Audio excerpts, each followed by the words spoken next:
Hello, my name is Dave Beaudoin, a staff writer on the Marquee team here at Ballotpedia. We are just over a week out from the 2021 elections, so we thought this would be a very good time to provide a summary of the results we know, what they mean, and discuss any races for which the outcome may not still be determined. So to help me do that is David Luchs, who is team lead of Ballotpedia's Marquee team. Dave, thanks so much for joining us today. Happy to be here, Dave.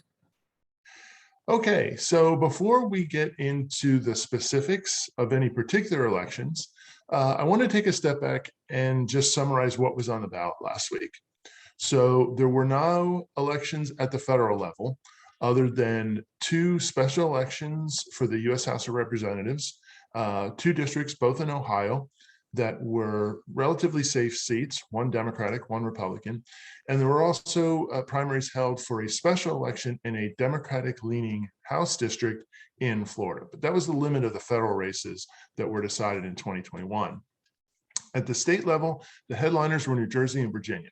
So New Jersey held elections for both chambers of the state legislature and also for the governor and lieutenant governor, which are the only two elected offices, executive offices that are elected in New Jersey.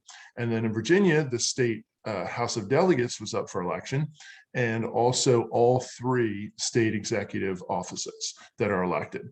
And then, of course, there were local elections that were held all across the country. There were 26 cities within our coverage scope that elected their mayor, including New York, Boston, and Seattle. And all in all, even though it was an off year, we still have plenty of results to review. So that begs the top question. And David, what were some of the big takeaways from last week's election results?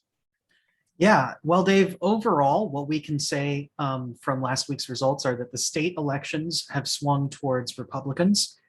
So two terms that we use to describe control of state government are trifecta and triplex. So a trifecta refers to when the governor's party also controls a majority in both chambers of the state legislature, while a triplex refers to when a governor, attorney general, and secretary of state are all members of the same party. So looking at the two states that held state elections, New Jersey heading into the election had a Democratic trifecta and a Democratic triplex. Now, although Democrats lost seats in the legislature and Democratic Governor Phil Murphy won re-election by a narrower margin than in 2017, the party did keep both their trifecta and their triplex in New Jersey. Now in Virginia, Democrats also had a trifecta and a triplex heading into the election. And at this point, there are still three uncalled races in the State House of Delegates, but we have been able to call enough races to say that the Democrats have lost their majority in the Virginia House of Delegates, meaning that they have also lost their trifecta. And because Republicans won the elections for governor and attorney general, and in Virginia, the position of Secretary of Commonwealth is appointed by the governor, we can also say that Virginia's Democratic triplex has been replaced by a Republican triplex. All right, so the net result is that the Democratic Party lost both a trifecta and a triplex, while we can say for sure that Republicans gained a triplex. So then where does that leave the overall national balance of both trifectas and triplexes? Well, if we include the results of last week's elections, Republicans are set to have 23 trifectas to Democrats' 14. The 13 remaining states are going to have divided government, meaning that neither party will have a trifecta. Republicans will also have 21 triplexes to Democrats' 16, with 13 states under divided triplex control. All right, and I know we don't yet have the complete certified results, but I know this question's been in front and center with a lot of folks. I actually was asked in an immediate interview just the day after the election. I know we don't have final numbers, but what can we say at this point about voter turnout? Well, Dave, based on the numbers that we have so far, turnout was up in both Virginia and in New Jersey relative to the 2017 state elections. So in Virginia, there were at least 3.26 million votes cast for governor. That's compared to 2.61 million cast in 2017. In New Jersey, there were 2.51 million votes. That's compared to 2.15 million in 2017. Now, it's worth mentioning that these are still lower turnout numbers than we saw in either state in the 2020 or 2016 presidential elections. In 2020, there were 4.46 million votes cast for president in Virginia and 4.55 million cast in New Jersey. One other interesting trend related to turnout is that in both New Jersey and in Virginia, the Democratic candidate for governor had more votes in 2021 than in 2017 in the majority of counties, not all, but the majority. However, the Republican candidate for governor in both states had more overall votes in 2021 than in 2017 across every single county. Wow, it's very, very interesting. So what that means is that were more votes cast in 2021 in both states than the last time governors were up for election in those states in 2017. Of course, that's nowhere near the level of turnout that usually happens in a presidential election. And then it's safe to say that the Democratic candidates got more votes in 2021 than 2017, but it looks like the Republican candidates got a lot more votes. Two very interesting trends there. I know that there has been some discussion about the impact of the results of the presidential election on state races that happen in the following year. So the idea being that a party whose candidate just won the presidential election tends to see that their candidates perform poorly in the next year. I know a lot has changed in the past 12 years, but the last time we had a Democratic presidential candidate win their first term was in 2008 with Barack Obama.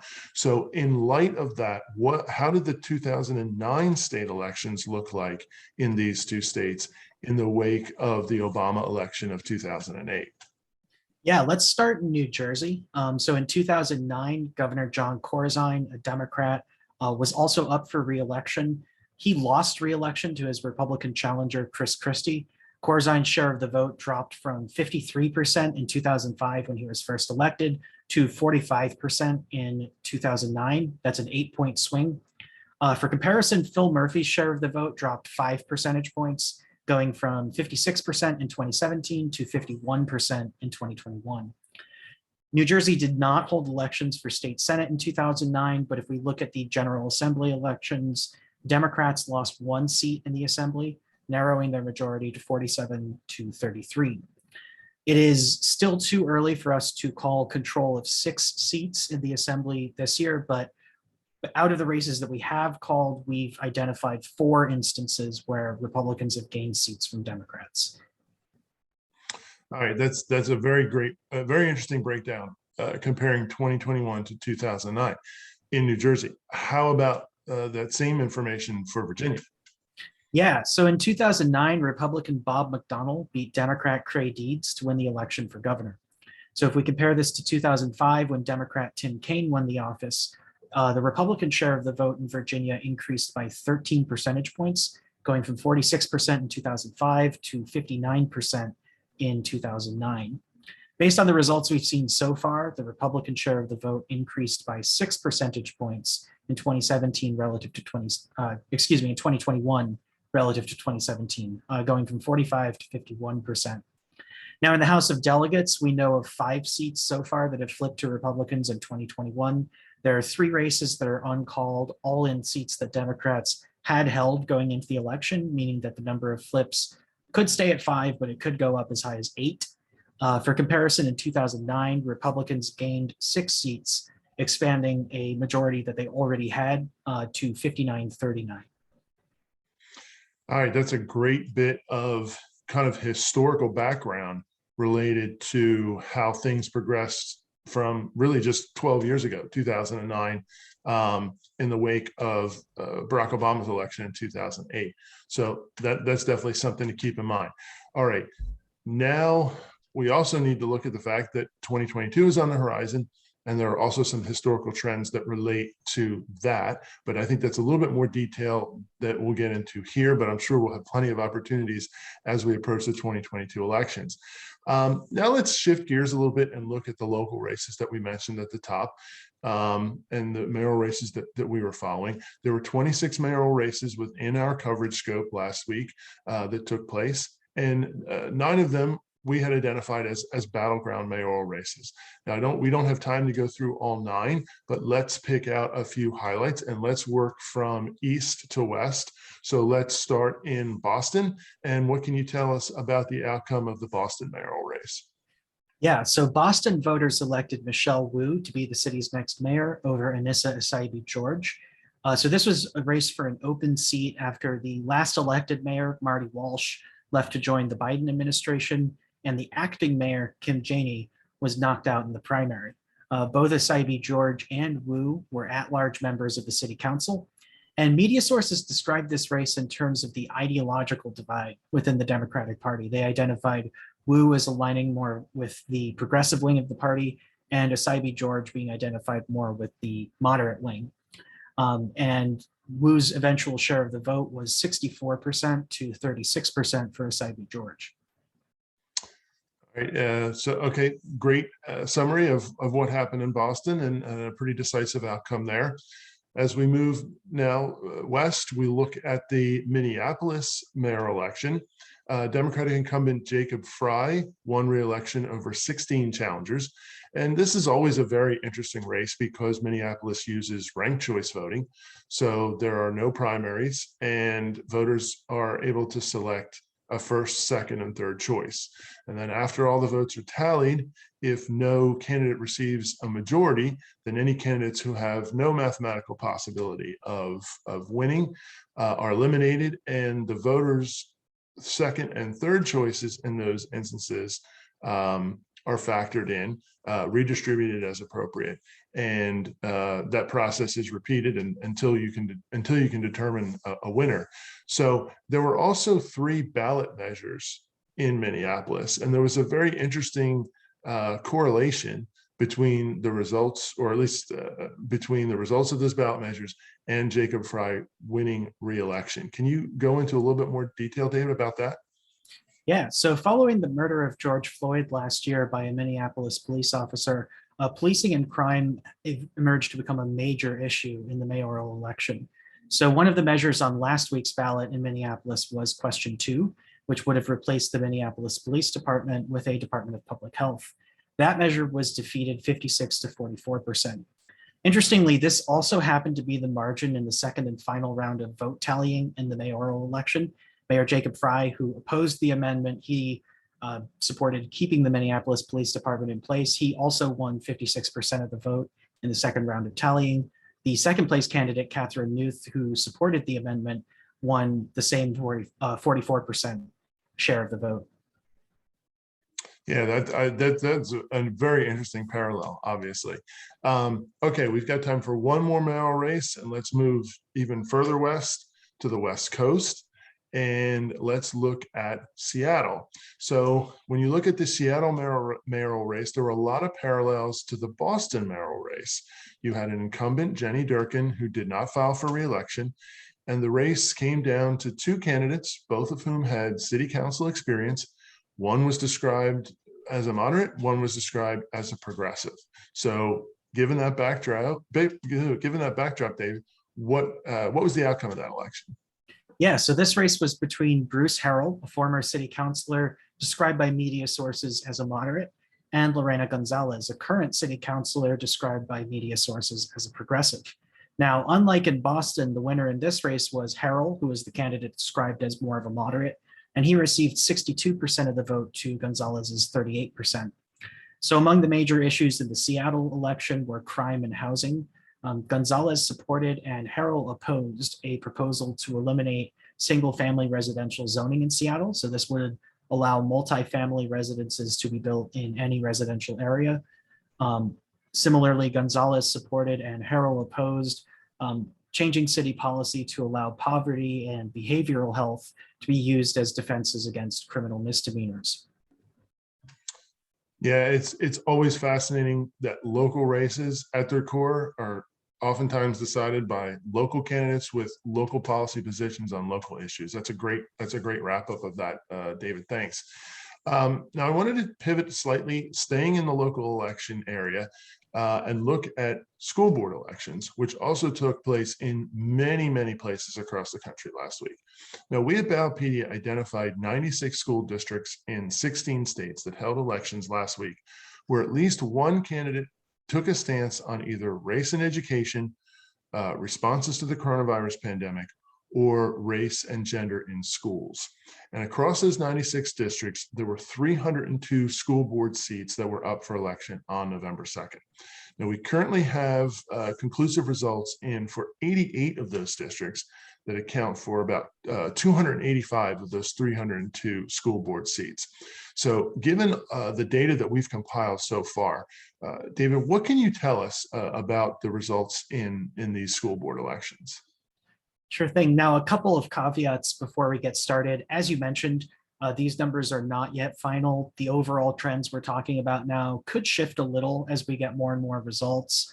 And I also want to add that the 96 school districts that we identified and that we looked at for this study are not a comprehensive list. So in other words, there could be, and there very likely are, districts that held elections last Tuesday where these issues were at play that we did not come across in our research. But in the districts that we did look at, we sorted winning candidates into one of three buckets based on their overall stances on the three issues that we've tracked. Now, generally, candidates will take stances on these issues that line up with one of the major political parties.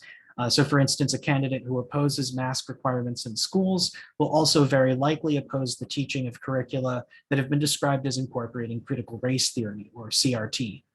Now, so far, we've been able to assign labels to 266 of the winning candidates. We found 78 winners who we could classify as being anti-CRT, 150 who we could definitively classify as not anti-CRT, and another 38 candidates whose position was unclear.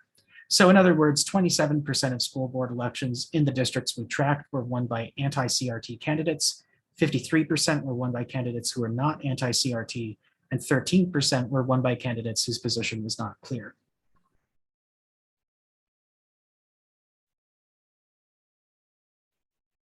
All right, sorry, didn't unmute there. That's a very interesting breakdown.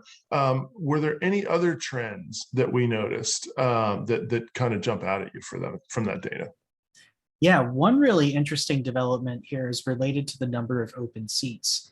So we found that in the districts we looked at where these conflicts are at issue, 55% of seats up had an incumbent running, meaning that there were 45% of seats that were open.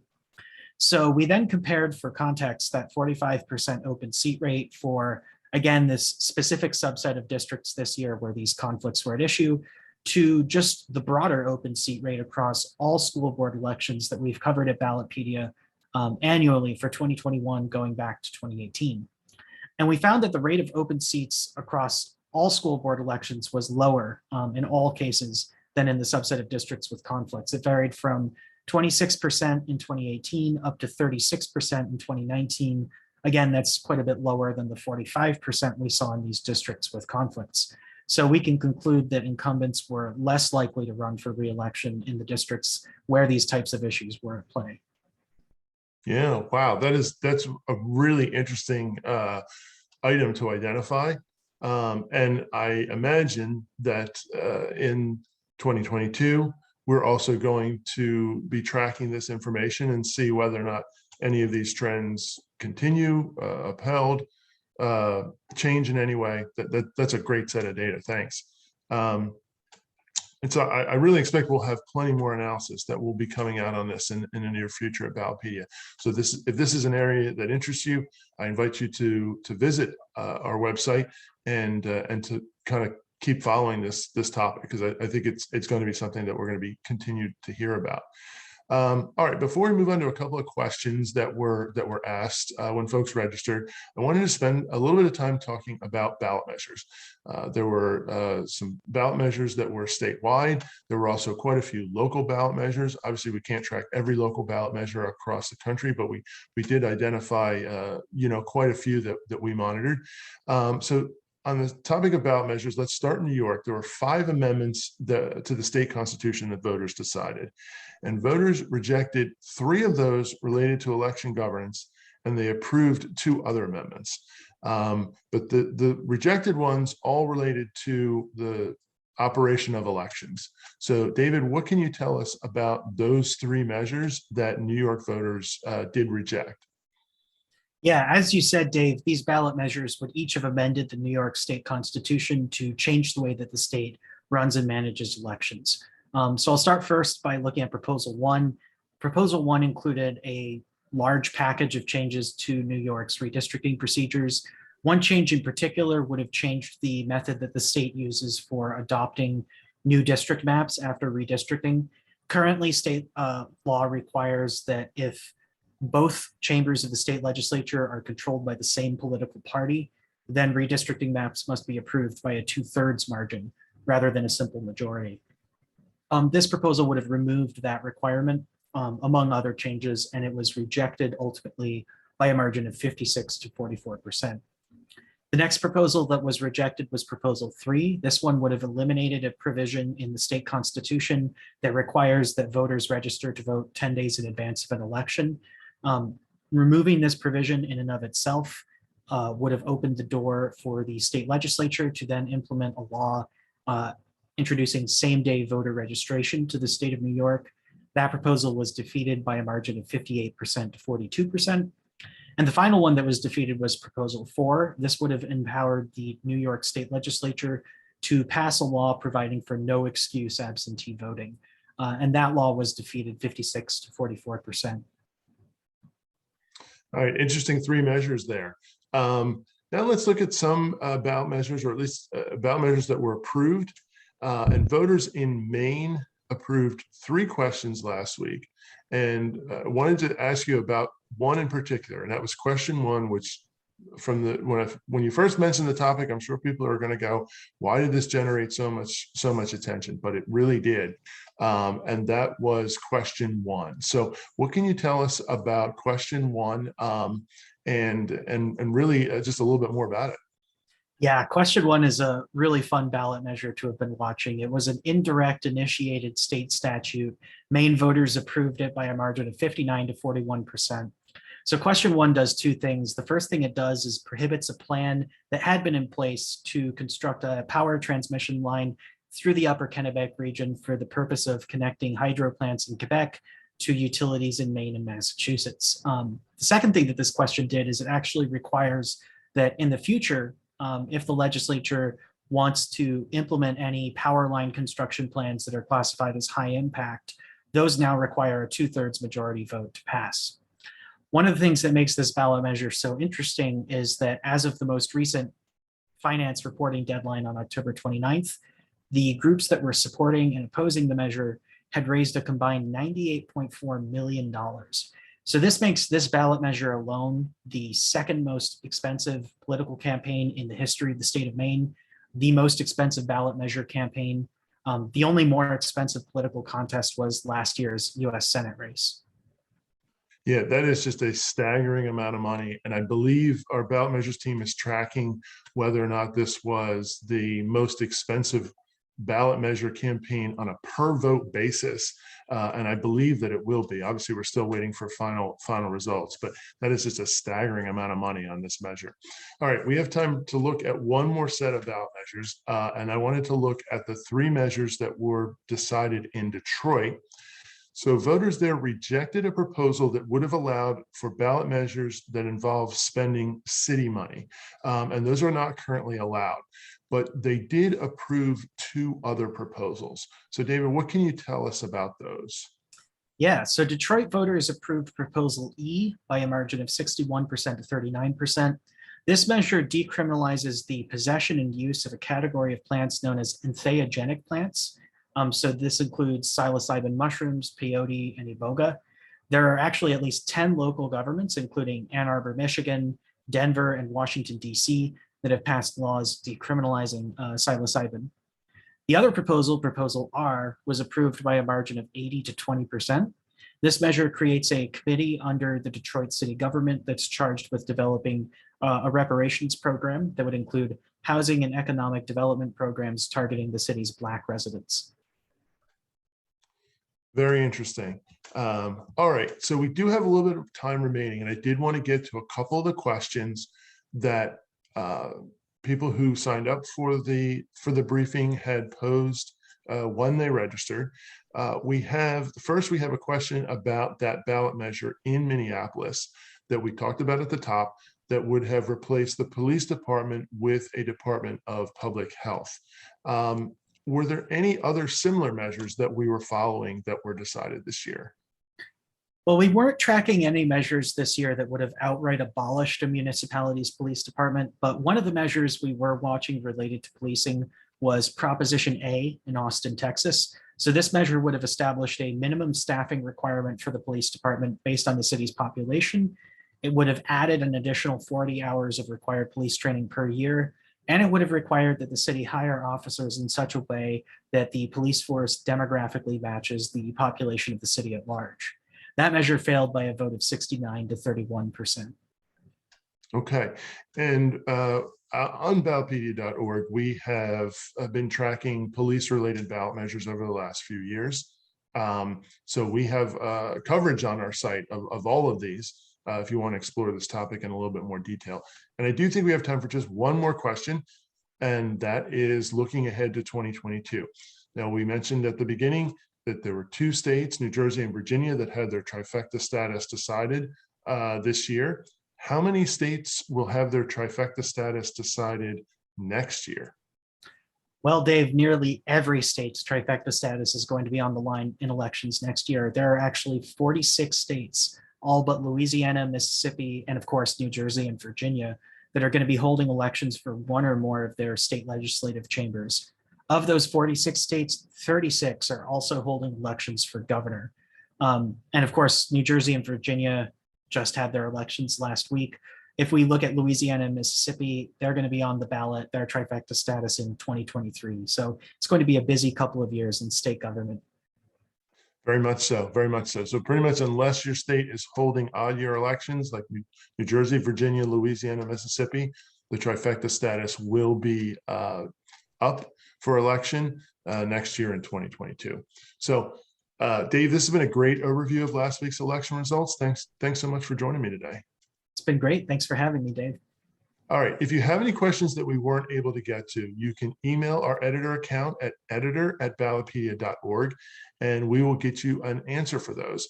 And also, if you've registered for today's briefing, which you obviously did because you're here watching, we will be sending you a YouTube link with a recording of the presentation that you can use to watch the webinar again, or you can share with friends or colleagues.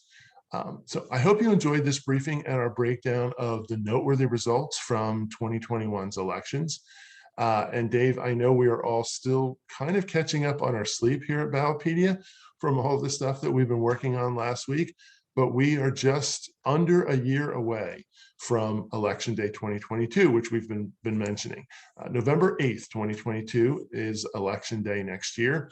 And that, of course, will be a midterm federal election, including for all 435 seats in the House of Representatives, 34 seats in the US Senate, 36 governors, as David mentioned before, and also a host of local races and ballot measures, of course. Now, before we talk about how you can stay on top of all of those things, and there's really 2 ways to do that, I want to remind you that we at Ballotpedia rely on donations for all that we do. So if you like our work and you want to support us, please consider donating. And you can visit www.ballotpedia.org/donate, and you can see the ways in which you can contribute and make all of this coverage possible. So as I've mentioned, there are really 2 ways that you can stay on top of all of the political developments that are going on. One is to regularly visit our homepage, ballotpedia.org, and there we will feature the latest political news along with links to our major coverage areas and our major analyses that come out. And the other way you can stay informed is through our newsletters, which cover a wide variety of topics from the administrative state to election policy to the federal courts and everything else in between. And there is a link on our homepage to our full list of newsletters. You can review samples there, and you can also subscribe to whichever ones you like. And if you've never subscribed to one of our newsletters, let me recommend our flagship political news summary, The Daily Brew. It comes out every weekday. It averages about 800 to 900 words per issue, and it's a quick read of 3 top political stories each day. So thank you very much for joining us. Have a great day, and thanks for watching.